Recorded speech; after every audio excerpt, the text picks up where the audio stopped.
おかえりなさい。ただいま。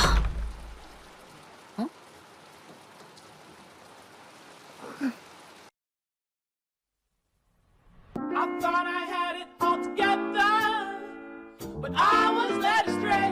The day you walked away, you were the clock that was ticking in my home. Changed my state of mind. Ladies and gentlemen, Love so hard to find. we got him.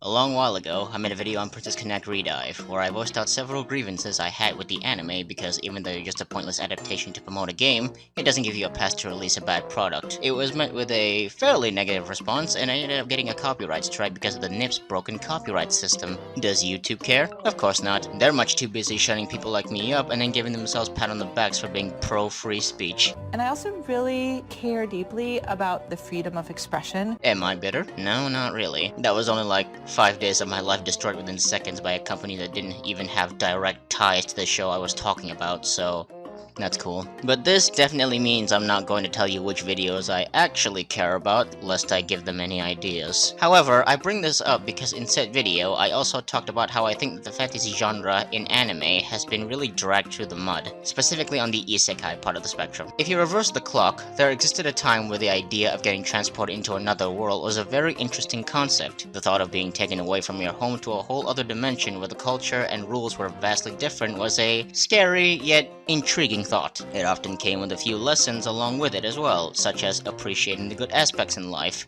learning to stop running away from your problems, the preciousness of life, or sometimes just an exciting adventure. It all depended on what kind of story the writer was trying to go for. Fast forward to present day, however, and the status quo has been altered a significant amount. Gone were the days of creative and compelling writing, and in came the era of otaku pandering horseshit. It started being less about telling a good story and more about pandering to the lowest common denominator. Because when you have an audience of deprived teenagers who are willing to spend huge amounts of money to feed their addiction, then why wouldn't you appeal to them? That's where the cash is at. You don't know what land you're in.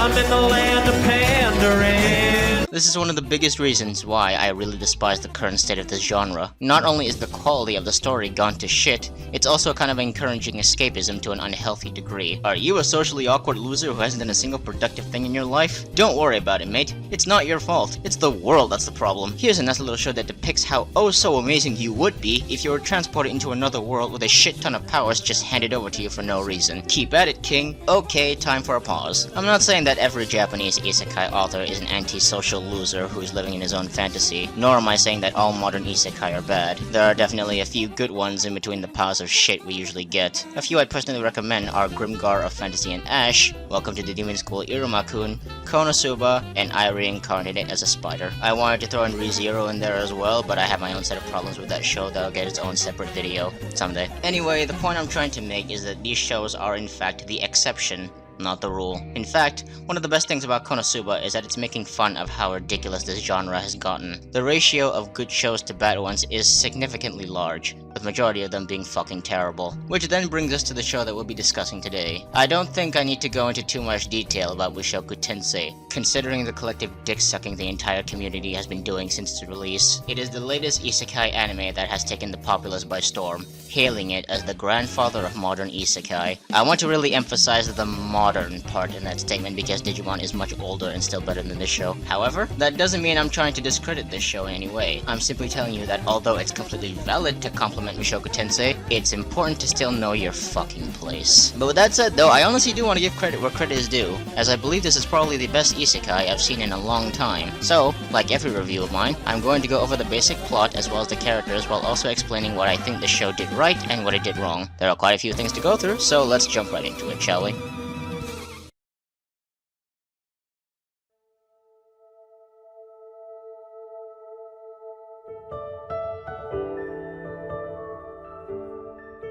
The story of Mushoku Tensei follows the life of Rudius Greatrat, a previously shut-in NEET who was possibly a closet pedophile. More on that later on. After jumping in to try and save a few teenagers on one stormy night in Japan, he ends up dying tragically to a truck. The beginning of episode 1 shows the flashes of the aftermath of the accident, as well as sequences of our protagonist's final moments in the hospital. As the doctors scramble to try and keep his heart beating, he takes a moment to reflect on himself as the life slowly drains from his body. He eventually loses himself to the sweet embrace of death, and of course his final thoughts were disappointment at the fact that he was dying as a virgin. However, instead of ending up in a judgment chamber with the Lord, he instead wakes up in the body of an infant as a man and woman gush over him in a fondly manner. And that's really all you need to know. From here on out, it's just us experiencing the journey of Rudius' life in this new world. Obviously, there's a lot of other things that happen throughout this journey, but this is just the basic plot outline. I'm not here to go through all the twists and turns that occur in the story, so instead I'll just go over a few events that work and don't work. The plot really takes its time to really get into the meat and potatoes of things. A good majority of the first half of the season we've gotten so far has mostly been Rudius trying to get adjusted to his new environment, and I honestly kind of like that. Instead of just time skipping to him as an adult with all the powers in the world, we get to see him living his life all over again as a child. Seeing him dig through the culture and all the different existences within this new world was one of the most interesting things I've seen in a while, and that's largely due to the fact that the world building and the way it's conveyed in a really competent way. As mentioned, the early parts of the series is spent with Rudius trying to adjust, so naturally, we're situated in his hometown for a significant portion of the story. But even within the confines of this small area, we still manage to learn quite a number of things about the world in the form of dialogue and visual storytelling. Admittedly, it does fall flat a few times, but the fact that they're actually trying to get you invested with the surroundings instead of throwing a bunch of fan service at you so you don't stop watching is a huge plus in my book. It's sad, I know, but this is where we're at. For example, Rudius explains that the reason his father is able to stay at home a lot instead of working is because he is the head swordsman of their village. We also often hear them talking about the dangers of traveling long distances due to the monsters' attacks. That tells us two things: that the existence of deadly creatures are a normal thing in this world, and those with power, whether it be in the form of wealth or strength, are the ones who get to live easy lives. And we learn all this without them having to literally spout exposition at us. Another thing I want to talk about is the power system in this show. For starters, there are no video game mechanics.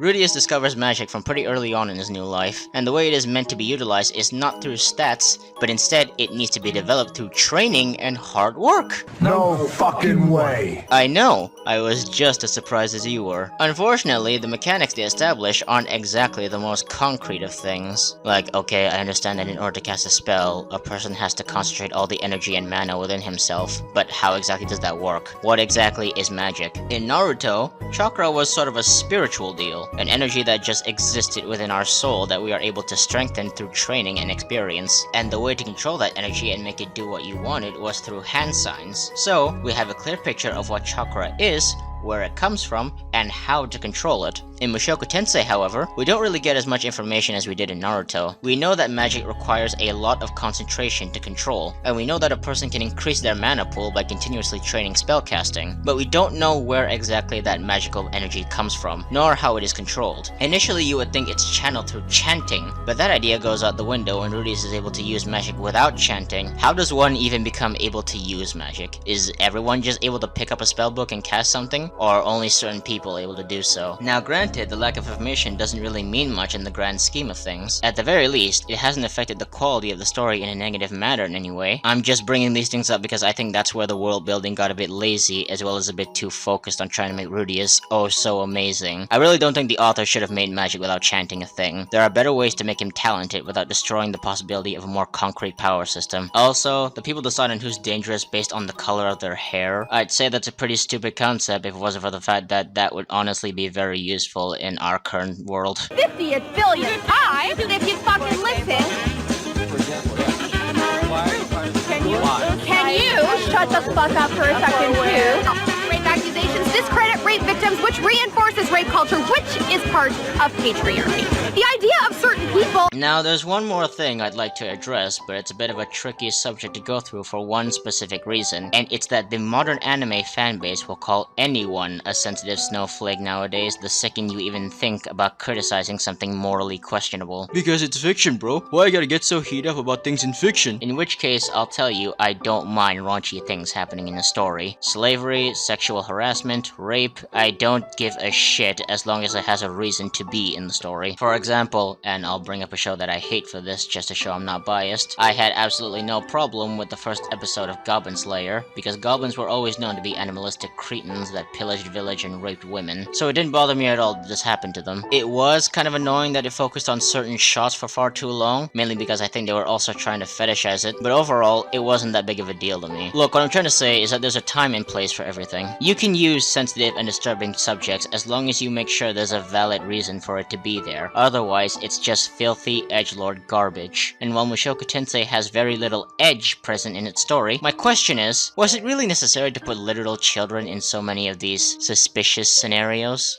Actually, Rudy is younger than Eris, and the age of consent is 13 in Japan, I hear you scream within the confines of your mother's basement. Well, boy oh boy, have I got a doozy little piece of info for you. I'm 90% sure that this statement is only used by possible kitty fiddlers who are practically throbbing with excitement that they can touch kids in Japan. Let me break it down for you. In 1907, Article 176 of Japan's Penal Code set a penalty of 6 months to 10 years of imprisonment for indecent acts committed upon males and females under the age of 13, and Article 177, rape, stipulates a minimum sentence of 3 years for sexual intercourse with females under the age of 13. So yes, it is fair to say that at one point, it was widely accepted throughout Japan to let a 13-year-old decide to do the hanky-panky. However, if we fast forward to 1947, you'll find that the Anti-Prostitution Clause of the National Child Welfare Act forbids causing individuals under 18 to perform sexual acts through direct or indirect physical and psychological pressuring, but does not prohibit otherwise consensual acts. This prompted all 47 prefectures to adopt a local ordinance known as Seishin Hogo Ikusuri Jorai, which forbids sexual acts judged to be indecent between adolescents, persons under 18. Now granted, this wasn't exactly an official thing. It was more the people realizing that, hey, this is pretty fucked up. Let's try not to encourage it just because it's legal. A mindset that sadly did not resonate with the old men at the Japanese Supreme Court in 1985, because those old farts had a ruling that held that the scope of indecent acts in the bylaws included most otherwise consensual acts, but excluded those between adolescent adult partners in serious love toward formal marriage. This legal interpretation, despite being heavily criticized, meant that pedo relationships were once again cemented as legal as long as both parties are consenting. Aha! So checkmate. My lolly addiction is completely normal. And hold on there, buddy. I wouldn't be so sure about that. I'm not done just yet, because I knew full well that if I complained about the overabundance of kitty touching in Mushoku Tensei, there'd be an array of kumars coming after me. And I'll admit, that did make me hesitate bringing up this topic, because until recently, I too was ignorant about the subject. I took this as a chance to get to the bottom of things. I wanted to find out if this age of consent thing was an actual thing or just one giant misconception. My research started out rather grim, as whenever I typed in Japan and age of consent, I would immediately get bombarded with websites trying to explain cultural differences instead of giving actual details on the laws. I was starting to get discouraged. It would seem the lolicons had won. However, I then remembered a piece of information I had stumbled upon a while ago from some anti-weeaboos like myself. So, I shifted my search into finding info on that one particular memory as a last-ditch effort. And lo and behold, after some digging, I stumbled upon this. Japan's statutory rape law is violated when an individual has consensual sexual contact with a person under age 13. At 13, Japan's base age of consent is the lowest of any developed country. However, many prefectures also have local corruption of minors or obscenity statutes, which raise the de facto age of consent to 16-18, unless they are in a sincere romantic relationship, usually determined by parental consent. For example, the effective age of consent in Tokyo by local statute is 18.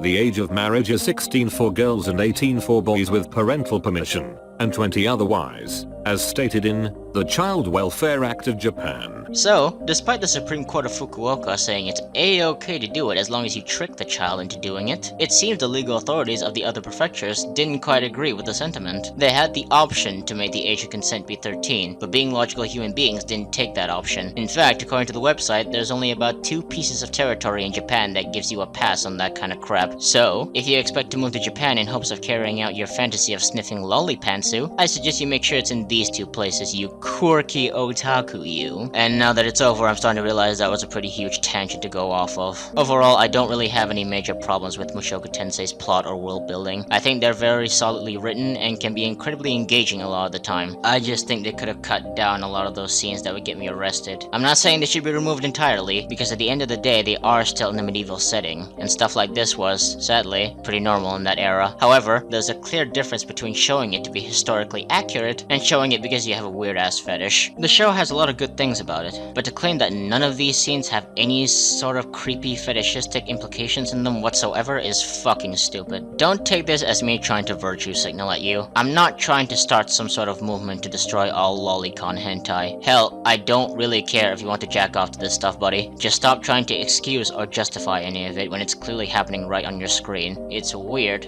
and it's fucked up. Moving on.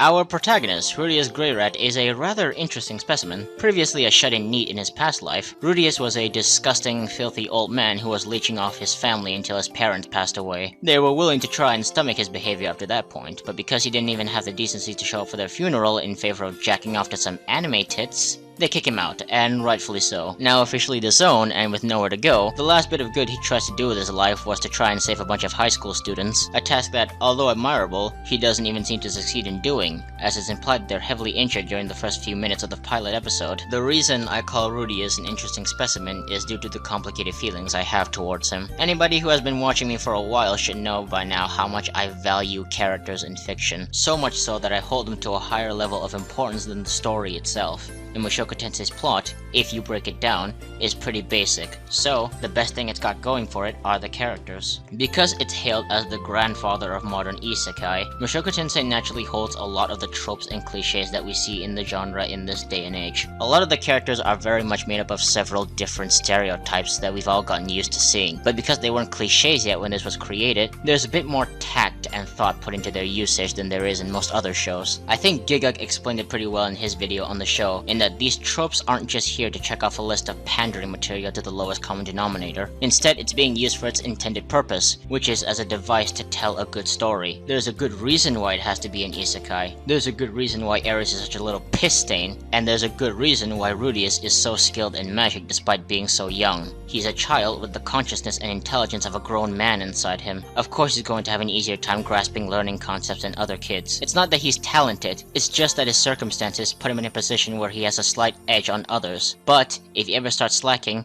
then the people who are actually naturally gifted, like his childhood friend Sylphie, will easily surpass him. It's not pandering, at least not in this aspect. It's simply making full use of already established factors within the plot. And getting back to Rudius, he is a huge contributor to the amount of joy I have watching this show, but he is also the source of a lot of the problems I have with it. But let's focus on the good for now. Seeing his gradual growth as a character is one of the most satisfying things I've seen in an isekai in recent years, and it only gets better when you take into account how engaging yet realistic his journey of self-improvement is. When he first arrived in this new world, it was quite clear that he definitely had not learned anything from his previous life. I mean, his first instinct when he woke up from his supposed death was to leer at his mother's tits. And even after deducing that he had been reincarnated, he spent majority of his infant life perving on his maid and stealing her panties. He had absolutely no ambition to start fresh whatsoever, and had he not seen and became fascinated with his mother's magic, he very much could have just relapsed to the failure to society he once was. That was the moment when it really hit him. The moment that he realized that he was no longer in a normal world, but instead one filled with wonders that he could never hope to experience before. This new desire to learn and discover, coupled with new people who have a much more positive influence on him, served to help him learn and grow as a person. I know I've been throwing a lot of shit at him this whole time, and I still do find a lot of his behavior to be despicable. But trust me when I tell you that I definitely do not despise him. One of the biggest things I like about Rudius is that he doesn't blame the world for how shitty his life was. He recognizes that he was definitely a worthless human being in his previous life, and although he went through some horrible shit like severe bullying, he doesn't use that as an excuse and instead acknowledges that that was also partly his fault for never making the effort to try and make things better for himself. Me disliking Rudius in the beginning does not make him a bad character. In fact, that makes him a great character, because he is intentionally written this way. You were not meant to like him, he was a horrible person. We already knew that, and part of his journey as a character was to figure that out and start striving to be better than that. It's a lesson that I think a lot of other anime fans should start taking to heart as well. However, although I do admit I do like him as a character and admit that he is well written, I have to point out that his perverted antiques do get very tiring very fast. I think this is less of it being a writing problem and more of just me having outgrown this trope a long time ago. I mean, I've never exactly enjoyed seeing characters participate in borderline sexual harassment, and it's only gotten more exhausting to see since I graduated high school. I normally wouldn't focus too much on this, but I feel the need to call this out because he is a literal pedophile. I know there's going to be a lot of people coming to his defense, saying shit like, oh, he's a kid himself, so it's not pedophilia, and just fuck off, okay? He is an adult. He has the mind of an adult, and he has all his memories from when he was an adult. The only thing that was changed when he came to this world was his physical appearance. He is an adult man who was attracted to Eris, a child. Not even a legal lolly type deal, she is a straight up kid. Oh, he's just messing around, he's not actually attracted to her.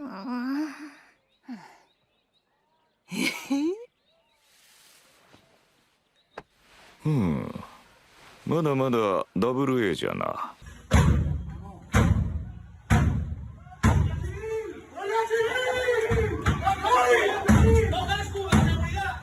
I mean, come on. When she gave him the okay to touch her, he dove at the opportunity. I don't want to use the word problematic because I don't want to resemble a bunch of crying white girls on Twitter, but is everyone really not going to say anything about this? When she freaks out and beat him, yes, the show acknowledges he did something wrong, but it was more so to the fact that he was taking advantage of her, rather than the fact that he was technically a 30-plus-year-old man that was about to get freaky with a kid. This means that the show really just doesn't give a shit about that little detail. If you want to have sex with a kid, make sure you get consent first, yeah? Also, isn't him waiting for her to turn into an adult by the end of it technically also counts as grooming? The thing we cancelled the Smash community for? Good lord, this show is lucky we do if Healer came out the same season, or else that bird ad would be having a field day. On a side note, if you think the way Rudius was portrayed before he got Isekai was an exaggeration of how anime fans are like, I'm going to tell you right now that you're wrong. It is not an exaggeration. If you ever want to catch a glimpse of a person like this, go to the comments of a seinen manga, and you'll find one of the most depraved, disgusting, and pathetic breed of human to exist. I recommend the comment section of the Jigan manga, and wait till you get to this fucker section of the story. The comments are wild. Watch as they try to justify rape. I digress though. Other than our protagonist over here, the other characters do a serviceable enough job in fulfilling their part. I really like how Rudius' parents weren't just shoved to the sideline, at least not immediately. His father is basically a harem protagonist who can't resist fucking every woman in his vicinity, which is acknowledged as a bad thing. Despite being a complete sleazebag though, he's not completely devoid of any good traits, as he does try his best to be a good father for his son. He's obviously not always successful, even bordering on abusive at points, and I think that's a really good showcase of a very flawed man trying to be responsible for the one he loves. His mother is an incredibly kind and gentle woman with a very loving attitude and a huge passion for magic. Compared to Rudius' father, she could very much be considered a saint, and seeing the friction that goes on in their relationship due to their clash in personalities was a very captivating spectacle. These are very clearly different people with very differing types of ideals and approach to parenthood, but they're able to make peace most of the time due to their love for each other and their child. The issues and conflicts that occur within the Grey Rat family hit especially close to home for me, who,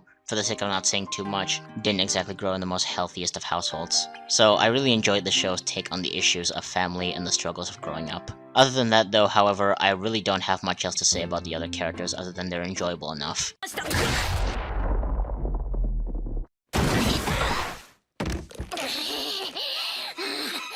For the most part. Ares was an annoying little shit who clearly falls within the tsundere archetype. I absolutely could not stand her at first. In fact, she still gets on my nerve at times. But as it goes on though, I have learned to tolerate her.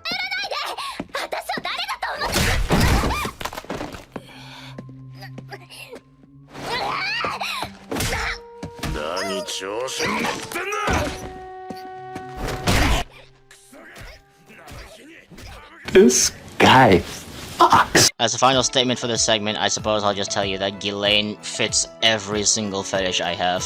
God, she's hot. Come, yes, baby, please come. Come.